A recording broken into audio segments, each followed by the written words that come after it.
Hi guys, Claudia Boleyn here. It's so nice and hot today. It's so sunny and wonderful, which is a really good thing. It's so bright and lovely. I don't know how it's going to look light-wise for you, but it's nice for me to sit in the sunlight. It might be that I gradually start glowing, like I'm regenerating. If that's the case, I'll just move around a bit. But it's so nice. Spring is coming. I'm really happy about that. Okay, so today I wanted to talk about the South Park episode. So first of all, just some thoughts about South Park itself. My personal opinion, I feel like people should be allowed to criticise those in power. Satire is important. It's important to not feel like you have to be deferential to people in power.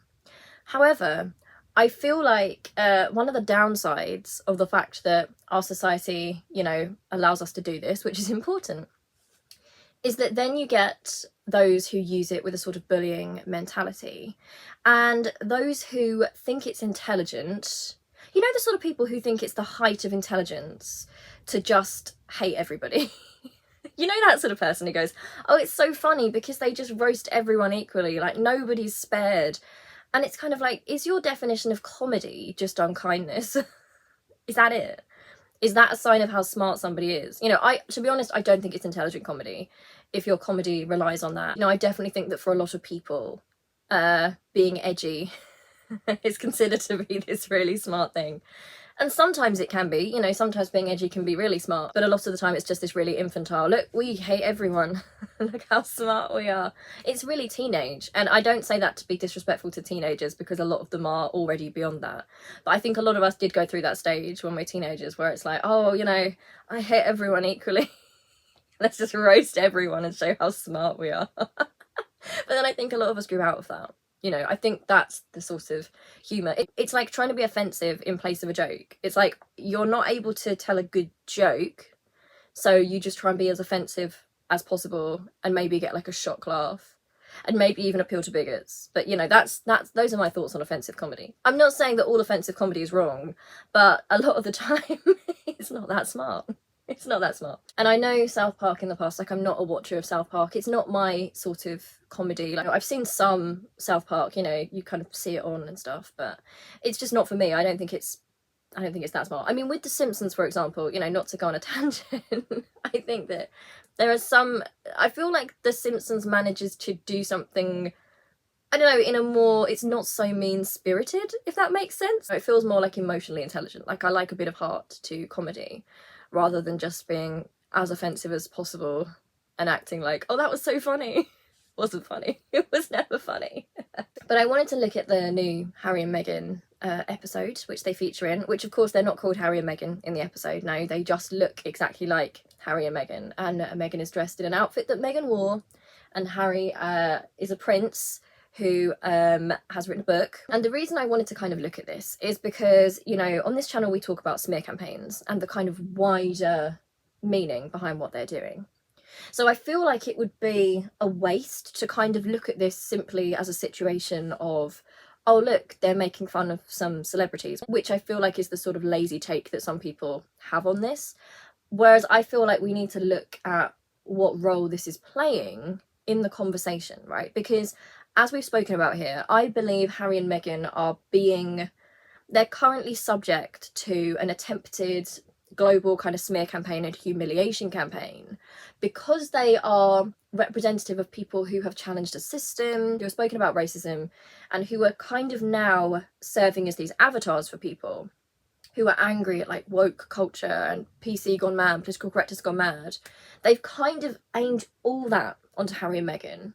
And they have become these public hate figures where people can then project a lot of people's anger about woke culture onto those individuals. So it's less about Harry and Meghan than these people think. They might think, oh, we hate Harry and Meghan, but a lot of it, I believe, is projection, what they represent, which is what the tabloids have made them. Because this isn't just a normal, oh, we've taken a dislike to these celebrities kind of thing. It's relentless and it's constant and it's complete humiliation, it's bullying, and it's a sort of a joy, a fierce, nasty joy that people are having kind of en masse at ridiculing these people. And it's because in their minds, they're not people, right? In their minds, they've made them, they are representatives of that woke progressive culture that we don't need, and they're anti-British and they're traitors. So they serve that purpose, you know, in society, because, you know, we need a hate figure. Society needs hate figures, so that people don't actually start connecting to each other and having solidarity and thinking, do you know what? We're all suffering here. We all feel pretty bad. Let's look at the system. Let's take it to the top, you know? That's the aim. That's the whole point. But, you know, the sort of the glee people are feeling in seeing them so humiliated feels like schoolyard bullying.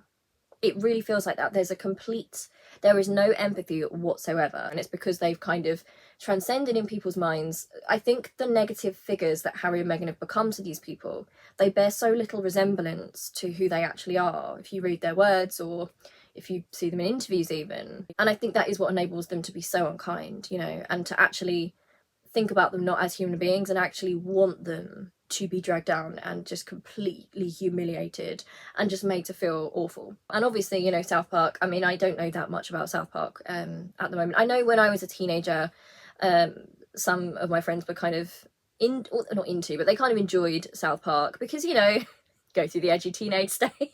You think it's the height of comedy. Wow, that's so rude and shocking. But I don't watch it recently, but I've did a tiny bit of research, like a tiny bit. And I know they're not as popular or well thought of as maybe they were before. So obviously they're doing this to try and get as much publicity as they can, which they have achieved because they have activated the worst people in society to partake in a global humiliation and bullying campaign against a human couple who their worst crime is to call out racism and speak about their experiences in an institution. Essentially, it's become a global bullying campaign, and people are gleeful. And do you ever think, you know, and sometimes in the past, you know, you think about bad things happening, you know, how people were hurt in their masses, you know, the big evils in this world. You know, when you think about witch hunts, for example, you know, what you are seeing is that people do have that kind of nasty, gleeful urge to hurt somebody, right, in a group, to feel part of the in-group and to watch somebody else be absolutely obliterated. It is obliteration, and I think it's a primitive urge. It's not a sort of justice. It goes beyond that, because even people who, you know, might have their problems with Meghan and Harry would be able to state their problems, you know, put them into words and say, this is what I disagree with, etc. But that's not what this is. What this is total humiliation. And it's further than that, right? It makes people feel safe because they can be part of the in-group. I think, you know, it bonds people. There are different things in this world that bond communities together. I believe that what can bond us is love and empathy and shared experiences and solidarity and finding what things connect us and learning from each other, and also learning to live with each other, you know, our differences. But you can also connect in a very negative way. There's different ways that humans connect, and that is by choosing an out-group or choosing a target and connecting based on attacks on the target. And it can make people feel powerful because they feel safe, because they're in the in-group, and that's the out-group. And what I'll read to you once we've gone through some of this is just some of the responses to this episode, basically what it stoked. And I want us to really look at the language that people are using, because they're not just using the language of justice, right? They're not using the language of, oh, I'm glad they got called out, etc. You know, oh, I disagree with them, and, you know, oh, they're hypocrites, etc. It's more than that. You know, we are seeing the language of obliteration, humiliation, wanting actual destruction for these people. It's got to a really scary stage. So one of the images which is going around, which is in the episode, is Harry and Meghan, or the people meant to be Harry and Meghan. They're holding placards, and the placards say, "Stop looking at us and we want privacy," right? And they kind of go around saying, we want privacy, we want privacy. And it's so frustrating because what we are seeing on a massive scale here is victim blaming. And stay with me on this, because some people might say, no, it's just aimed at Harry and Meghan. It's not. What are they the avatars of, and what's the effect on people? Because the idea is that Harry and Meghan are completely humiliated, right? It's meant to be so that people fear standing in solidarity with them and standing up for them, because this is basically a threat. And it can be a threat to anyone who is considered woke, right, or progressive, or wants to question a system. It's showing them, and every society does this, and it happens too in abuse dynamics, like in a family with the scapegoat. This is what could happen. This is the worst case scenario, and no, we won't stop, and no, there's no empathy, and we will make every moment a living hell. It is a threat to everyone, because people will think, you know, it's human nature to think, especially victims, to think, oh my gosh, I can't handle that. I can't handle that. You know what, I'm just going to keep my head down. And I really can't deal with that. You know, that threat of humiliation is so real to people who are whistleblowers, or people who are survivors of abuse, or people who question systems. This is a threat, and this is why we have to talk about it, no matter what kind of sphere we're from. That's the big threat. Now, they also did this with a politician called Jeremy Corbyn. I have a video coming where I'm actually really want to talk about the smear campaign against him, and how it's very, very similar to the smear campaign against Harry and Meghan, because it's the same playbook. The idea of making a hate figure like that is you monster them into something they aren't, so people can be so unspeakably cruel, but the aim isn't even to get at that person. It's to frighten their supporters, or people who might be in solidarity with them, away from their views. So the idea of doing this with Harry and Meghan, making sure that people see it retweeted and on Facebook and everything, is the message: do not come forward. Don't you dare complain, and don't you dare stand in solidarity with them, because this is what we'll do, and this is what we're capable of doing, and there will be no empathy. Don't be like them. Don't be woke snowflakes, because this is what will happen to you. You know, and let's look at the imagery of them kind of with their placards, you know, in the context of them as, you know, activists or speaking against injustice, right? So part of the reason why this is kind of taken off so much with the wrong people, not a lot of nasty people, is it's that inherent anger they feel, I believe, at protest, right, and protesters, especially now. Obviously, I'm in Britain, and South Park isn't made in Britain, but it's made a big impact here. That episode has made a big impact here. But what we're seeing right now is we're seeing this move where protesters and activists are being reframed as dangerous radicals, and kind of being, there's like it's kind of a scaremongering around them, right, as if they can't be trusted and they're traitorous. Even our opposition now recently said that these are his words, and this is the guy who replaced Jeremy Corbyn after that whole smear campaign, so you can kind of see the point of that, you know, why they wanted that to happen. He said, "We are a party of patriotism, not protest." So the idea is, don't be a protester, because we've had a lot of strikes here in Britain recently, and they have tried their best, the media, and a lot of those who, you know, want the status quo to continue, to try and frame protesters and strikers as people that are selfish, that are asking for too much. You know, people will constantly say, oh, well, it's worse for such and such a person, so why don't you just get on with it? You know, there is a big mentality here in Britain, I can't speak for anywhere else, where people who are victims or whistleblowers or advocate for themselves or talk about injustice are immediately smeared as and humiliated, seen as mad, as cranks, or as dangerous or unpatriotic. Like, it's all part of a massive picture we've got going on here. And I feel like you can't assess something like this South Park episode and how it plays into all this without looking at the wider context of, for where I'm at in Britain, where they are trying to take us, right, in Britain, and how they're trying to make us feel about certain people. The very idea that, look, these are these entitled protesters with their placards, and, you know, we don't like protesters here. It doesn't matter that, it, you know, in Britain, you know, most of our rights come from the unions and from protest.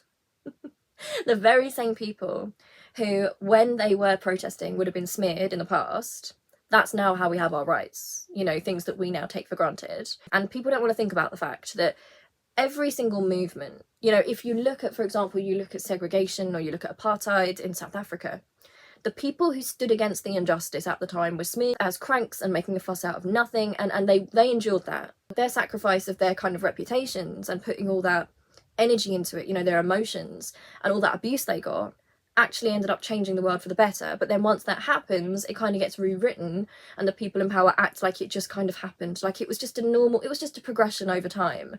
No, it took people who stood up and spoke out. Now, on these placards for Harry and Meghan, so obviously they're saying we want privacy. On the placards it says, you know, stop looking at us and we want our privacy. And again, I feel like I've already gone over this, but the actual argument that Harry and Meghan are making, and this is how you know this is in bad faith, and this is how you know that they're standing in as avatars to something else, and why it's not just about them and the pain they want to cause that couple, but to anyone else who wants to stand up to power. they're misrepresenting their argument because they've never said they want total privacy. What they have said is that they want there to be consent involved, and they want there to be boundaries, which I think any reasonable person who understands consent would agree that just because you agree to give a little of yourself on your own terms doesn't mean that the world is then entitled to every element of you and of your life.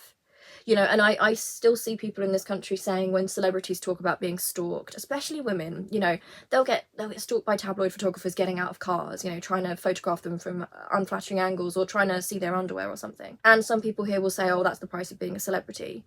But no, that's part of victim blaming, and that's part of rape culture. It's the idea that once you consent to giving a tiny bit of yourself on your own terms, you are then, everyone's entitled to everything, and you can no longer set boundaries, which is obviously incredibly dangerous if we look at that, you know, in real world situations. You know, it is like a kind of version of saying, oh, well, you know, you took this sexy picture, for example, therefore I'm now entitled to your whole body, and everyone else is also entitled to your body because you consented under these circumstances. So Harry and Meghan's argument has never been that they want to be hermits and that they don't want to speak, and it shouldn't be that way. It shouldn't be that in order to escape the system and, you know, and live a happy life on their terms, they should have to sign away their rights to speak. That's not something we can want for victims, and we have to think about this as something more broad than what's happening to Harry and Meghan, and what it means in terms of victims, victim blaming, and what it means in terms of whistleblowers. Harry and Meghan have been quite clear. They don't want to be stalked, they don't want to be harassed. You know, the campaign here has put them in actual danger. We know that the security services have said there have been genuine threats to Meghan and her life, to Harry as a so-called race traitor, to their children. I don't want to live in a world where we tell a victim that in order to be safe, they then have to live a life like a hermit. They're not allowed to live their life fully. They're not allowed to make choices. That's not a world I want to live in. Harry and Meghan have been pretty upfront about this. You know, they have their charities, they have their projects that they do. They have never said, we want privacy to the extent that, you know, you'll never hear from us again. They have a right to still have their careers and to live their lives. You know, we do have this mentality that, you know, the idea of the perfect victim is a lie anyway. I talk about this all the time, but what we do is we kind of put victims on trial rather than abusers.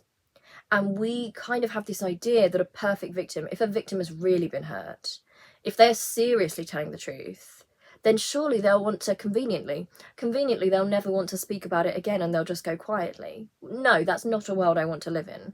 And remember, this is the same thing that happened with Diana. So Diana used to say that she understood, of course, that in her royal role, there'd be photographers when she went to functions. Like, of course, like, she understood that. She wasn't, like, naive to think that wouldn't be a thing. That's part of her job.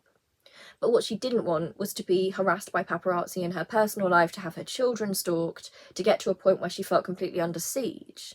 You know, these are the same old arguments, and it worries me that they're getting recycled and we haven't seemed to move forward. Somebody being a celebrity or being in the public eye does not mean that they are then fair game to override their consent to stalk or harass them. So what South Park is really ridiculing here, if we look at it, is the idea of consent.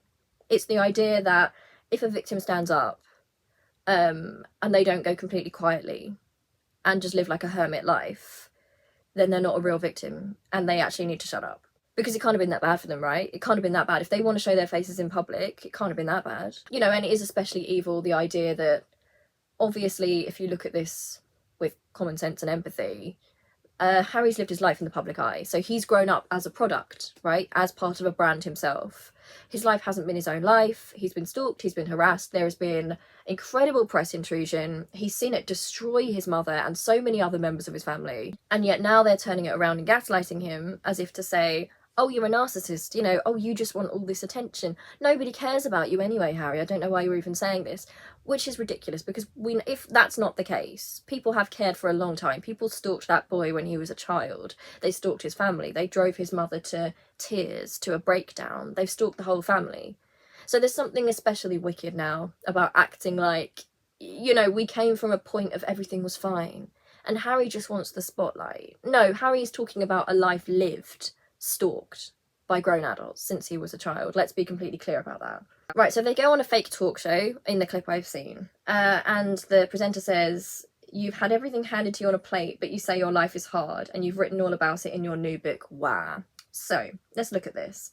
So the idea that you've had everything handed to you on a plate therefore you can't have a hard life. And this really makes me angry. But that doesn't mean that there's no abuse because somebody is financially privileged. And actually, let's look at the fact that Harry didn't actually, the money wasn't really his anyway. He didn't get a choice. He was raised into this system, abused and groomed into this system, as was William. And you've had everything handed to you. So how dare you complain? It's basically, again, it's a message to victims, isn't it? It's what they use to all victims, because this never ends. Again, it's the imperfect victim. It's, I don't know why you're complaining because people have it worse. Let me tell you, they say that to every single victim, no matter what they talk about, because there's always going to be someone worse. And you will never be perfect enough for them to believe you if they're victim blamers. Right, and his new book, Worse. So the idea is that it's whining and it's pathetic, right? It's like a tantrum kind of vibe.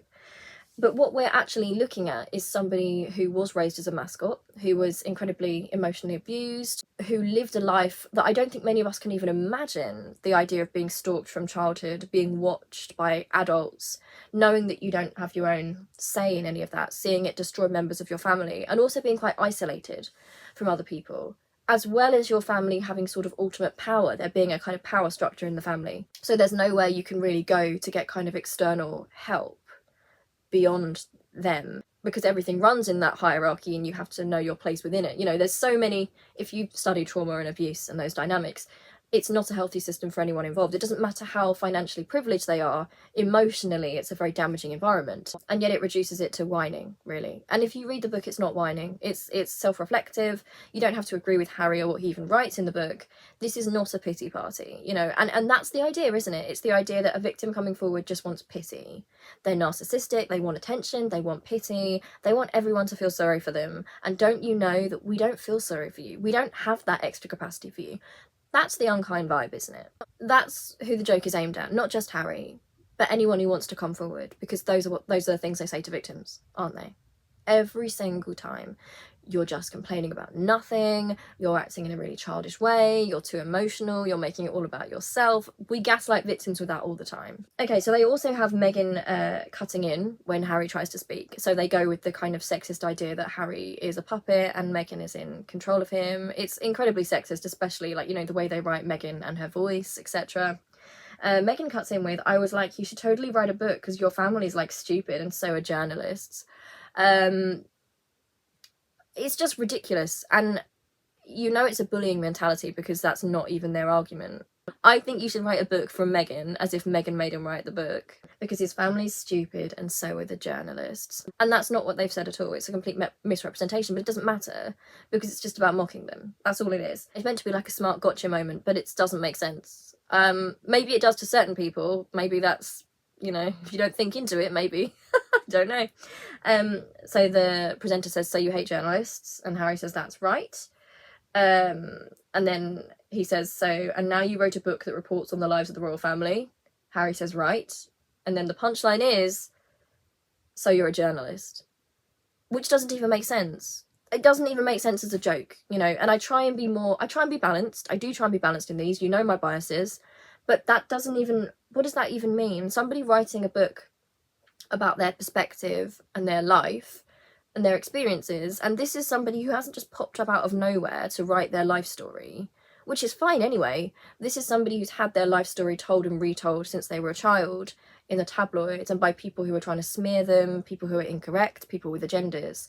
This is him setting the record straight in his own words. It's not a book that reports on the lives of the royal family. Like, that's not journalism. I'm sorry, but that's not even a good joke. It doesn't make sense. That's not even journalism. Okay. And then one of them gets angry, I forget which, one of either Harry or Meghan. We just want to be normal people. This attention is so hard. And again, they've not complained about attention.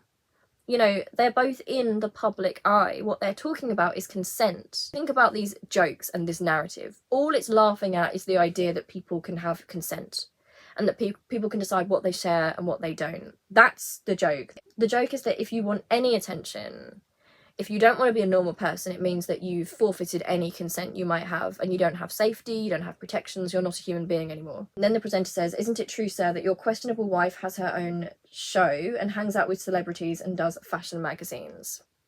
And Harry gets angry and says, what are you suggesting? But let's actually think about it. It's not smart because it doesn't make sense. You know, why does why does them talking about consent in the manufactured fake argument they put here, it makes sense, because they're trying to pretend that they're saying we want complete privacy, you know, we don't want the spotlight at all, and then they're also celebrities. But that's not the argument they're making, is it? You know, the argument is about consent and choosing what they want to give when they want to give it. You know, your questionable wife, you know, textbook sexism there, has her, you know, she's on TV, she hangs out with celebrities and she does fashion magazines. So how dare she want privacy? Because basically we are now entitled to her body and to her life, and we are entitled to destroy her mental health because she dares to be in the public eye on any terms. And then he says, and I'm not gonna like say the swear word, I find this particularly disgusting. Well, I just think some people might say that your Instagram loving B-word wife actually doesn't want her privacy. And then they have Meghan kind of look away and look upset and do that, you know, like, oh, I'm so offended. And this is supposed to be funny. It's so infantile, like it's really cruel, it's mean-spirited. So now they're saying that Instagram loving people who have an Instagram don't have a right to privacy. Think about that in terms of rape culture. Think about that in terms of how we look at victims, right? It's the same old mentality of, oh, you didn't want that to happen to you, yet on your Instagram you took a selfie. It's like if you have a stalker, you know, you just get a random stalker who follows you and scares you around, you know, when you're at work or whatever. And then people turning around and saying, oh, but you have an Instagram account. So clearly you must love it. You know, you love the attention. You love being stalked and frightened in your own home. It's that same victim blaming. They use it in sexual assault cases. They'll say, oh, you flirted, or you responded to flirting, or maybe even something as small as, oh, you smiled. So therefore they were entitled to all of you. That's the message this is giving. Then Harry says, how dare you, sir? My Instagram-loving B-word wife has always wanted her privacy. And you know what else? To hell with candour, we're leaving. We'll go find some quiet place where we can be normal people. Come on, wife. We want privacy. We want privacy. So also the idea of them flouncing off. And also notice that the joke here, it's so mean-spirited and horrible that actually, you know, even in their own joke world, the presenter was just extremely rude and used a slur against Meghan. But of course the joke's on Harry and Meghan for being offended, because that's what it's about, remember. It's about woke snowflakes who are always offended. It's those people who are always offended all the time. They want us to change our language. Remember, that's what they're the avatar of. So they've got to be these sort of chronically offended people who can't take any criticism and like flare up and get angry, which is so far from who they are as people, you know, in actual life. But that's who they're meant to be, right? They're the stand-in for any protesters or woke people or people with complaints or people talking about institutions. That's who they are. That it's just that same old woke snowflake social justice warrior stereotype that people love to laugh at, even though those are the people truly in society who end up fighting for the rights that we then take for granted. Okay, so there's another scene that I want to talk about, which is, it must be towards the end of the episode, and Harry has had some sort of epiphany here. And he says, he's right. Trying to make ourselves into a brand just turned us into products. We don't need to be a brand, do we? And then Meghan is completely silent. Harry says, if it's truly what we want, we can get away from it all. No more magazines and Netflix shows, and we can really live a normal life. Meghan is silent again. Then he says, yes, I'm sure you agree, darling. We can be the people we talked about being, with no more worries about how we look or the image we project to people. What matters is what we have on the inside. Meghan doesn't say anything, and then he literally opens like her face. These kind of animations are kind of like they open at the mouth, so he kind of opens up her mouth and looks in to her head and says hello, and it kind of echoes, right? Like there's nothing in there. So the implication being that she's completely empty on the inside. I don't know why that's funny to humiliate a woman by suggesting that there's nothing on the inside of her. But again, they have to do that because they have to pretend in their minds that there's nothing on the inside and she's just a brand. That's their own insecurity. Because if they actually think about the fact this is a real woman, a real human woman with human emotions, they wouldn't be able to live with themselves. So of course there's nothing on the inside of her. It's more a protection for them and the people who laugh at this. It's like a reassurance at the end of the episode, isn't it? It's, you know, your conscience deep down might be telling you this is mean, but don't worry because there's nothing in there. It's fine. She's an empty person. She's an empty vessel. She doesn't mean anything. You know, we can be as unkind as we want. Don't worry. It's fine. Like there's nothing to her. You know, let's look at what they have Harry saying here, or have Harry saying, which is, you know, we can get away from it all. No more magazines and Netflix shows. We can really live a normal life. But again, that's not their argument, is it? You know, they're not saying that we want to be hermits. And I mean, maybe, you know, it would be fine if that was what they wanted. But no, they want to be able to live their lives and not have restraints on their lives and do what they want to do. It's not that, oh, you know, it's that same old argument, isn't it? That, you know, a celebrity puts a certain amount of them out there, therefore we're entitled to all of them, and we can't feel any sympathy for them, you know, if they are harassed and stalked by paparazzi. Something I really wanted to look at here is the idea of them as being vapid brand builders, right? And again, it's because they can't actually comprehend that, you know, their actual arguments they're making are quite nuanced, and a show like this can't handle that sort of nuance. So it's an instant dismissal that they're just brand building, that's all they are. And to me that's unintelligent, because it's not looking at the kind of wider context around them without looking at all that stuff and how society is reacting and how the tabloids are reacting and all the politics. You're not getting a full picture, and in fact you are just blaming victims and hurting victims. And this is a woman who has been suicidal. This is now a global, worldwide bullying campaign against Meghan with a lot of power behind it. I would just, anyone who's watching this, you know, you might disagree with everything I've said, but I would ask, is that a nice thing to do? Like, do you feel comfortable with that? That this is a global humiliation campaign for this woman, for the crimes that you think she's committed. Is it worth this? You know, because if anything happened to Meghan, so say Meghan did, you know, she had awful thoughts and she took her own life, for example, is that what people truly want? Because that's what it seems like.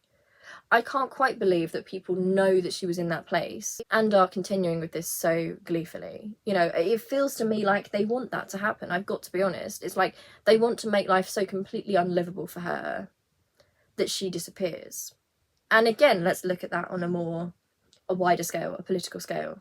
That's what they want to do to activists. That's what they want to do to people who are whistleblowers and people who speak out against systems. The idea is that people are so humiliated, they're so lacking in confidence, they're too afraid to take on the machine and to face that ridicule and that pain and that stigma, that they are silent or they get rid of themselves.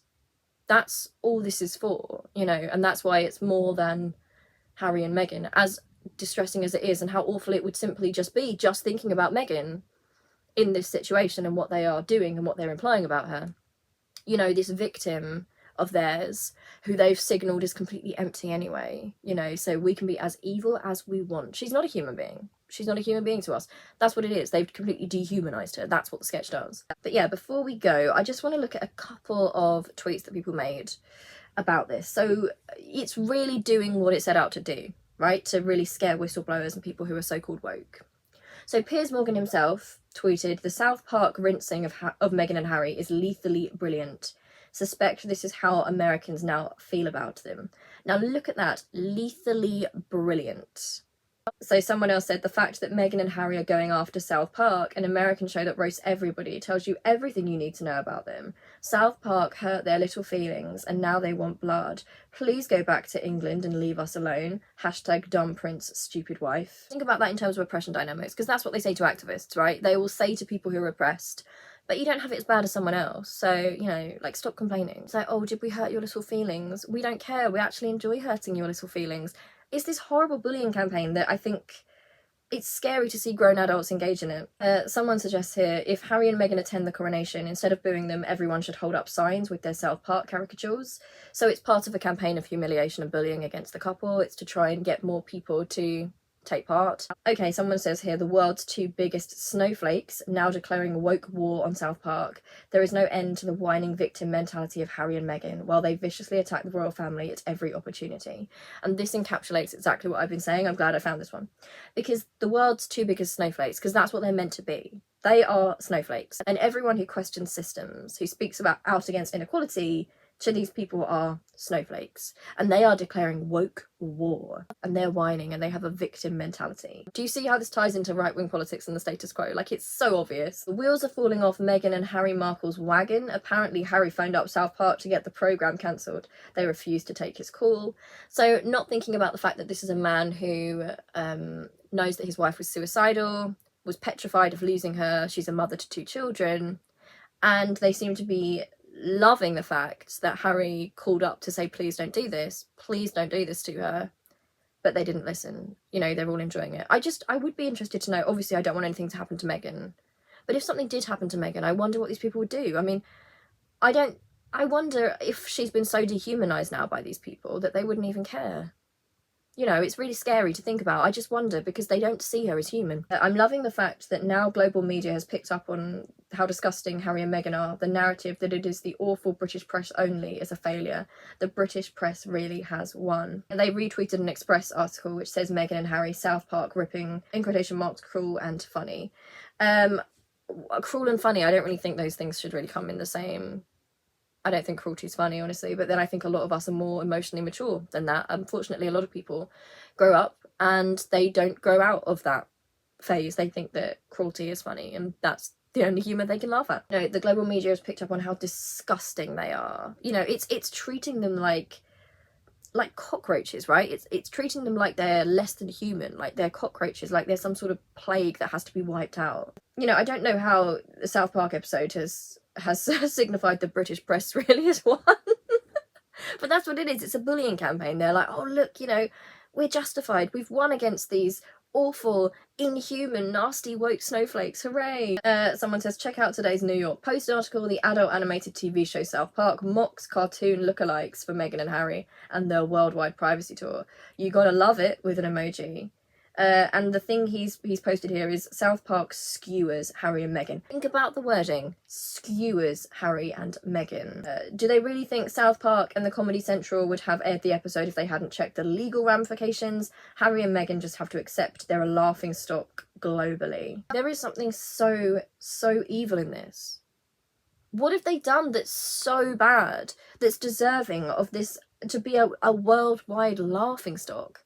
Okay, Good Morning Britain speak about it, and they say it's quite hard to watch, and a quote is, they have crashed in the US opinion polls.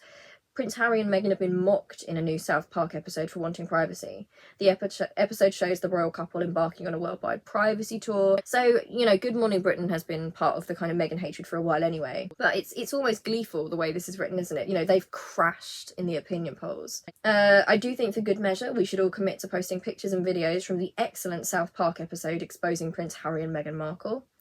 Hashtag dumb prince and his stupid wife. I mean, that's the level of intellect we have here, you know, dumb prince and his stupid wife. Okay, South Park just obliterated Meghan and Harry. Think about the word choice, obliterated.